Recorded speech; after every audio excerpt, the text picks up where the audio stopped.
The Chinese look to win relying on their wits and even guile, whereas the American approach was more a mano brute force approach. The Belt and Road initiatives were announced by President Xi Jinping in 2013. Such a integrated market covers more than 70% of the world's population and more than 50% of global GDP, including some of the fastest growing economies in the world. Many important Chinese initiatives start out as a statement of purpose and versus specific concrete milestones, and it's meant to align the party first, then the government, and then the people. Perhaps to use an American analogy, it would be John F. Kennedy in the 60s saying, "We will put a man on the moon in 10 years."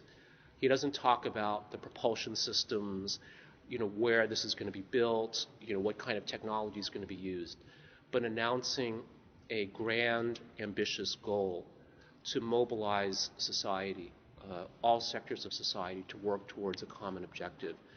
And I think that that type of exhortation is more of the approach that the party and the government takes. Well, I think Belt and Road is not only crucial to China's grand economic plan, but also it's a means for China to assert its soft power, so culturally and morally. When people buy and sell things across geographies, across countries, across cultures, you can't help but be influenced by the people you're trading with, because trade at its core is communication and sharing.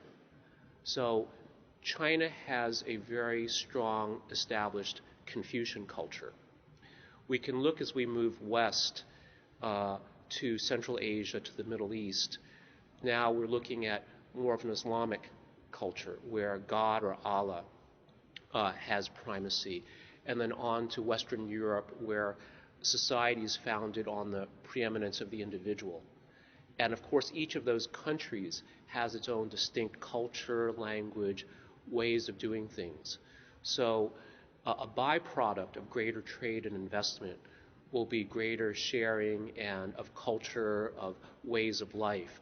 Like any seismic shift, there will be winners and losers. We look at modern history from World War I on. We went through three eras. We went through first the Trans-Pacific era, where the relationship between the United States and Europe was most important from a trade and investment perspective, to the Trans-Pacific era, where the relationship between the United States and China was most important. Now to this third era, where the relationship trans-Eurasia between China and Europe through Central Asia and the Middle East are most important, and that these repercussions will last decades, if not generations. There have been three eras or time periods since post-World War I. First, there was the transatlantic period, where the relationship between the United States and Europe was most important. That was followed by the Trans-Pacific era, which we are still currently in, where the relationship between the United States and China is the most important bilateral relationship in the world. But that era is rapidly drawing to a close, and we are at the very beginning of this third era of trans-Eurasia, where the relationship between China, the Middle East, Central Europe, and Western Europe will be most important. And in some sense, this is a return to the past. Francis Fukuyama, that wrote a book back in the 80s or the 90s called The End of History and the Last Man, and it was published right after the collapse of the Soviet Union. And his argument was that this was the end of history, in that history is the story of the struggle of ideas, and that Western liberal democracies won. And therefore, there was no more history to write, because for the rest of mankind's existence, the dominant political form of governance would be liberal democracies.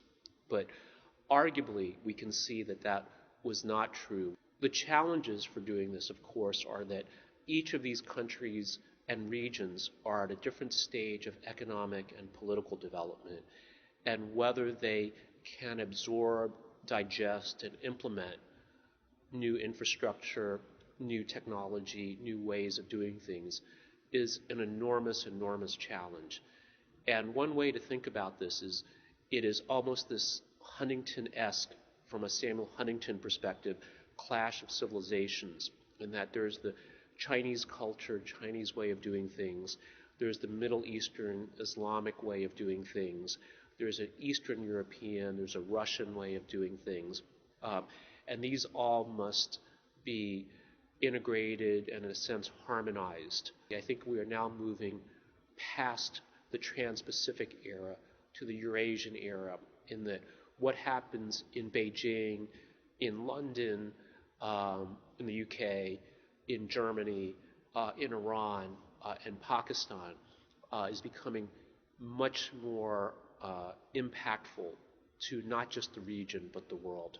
The global center for political influence is shifting from Washington to Beijing, and that the Belt and Road Initiative is a very important driver of that.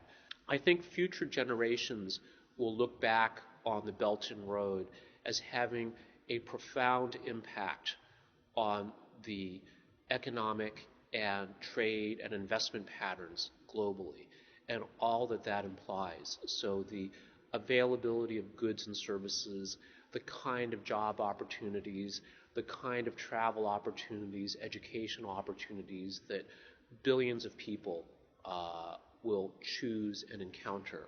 The Chinese are coming, and they're coming with money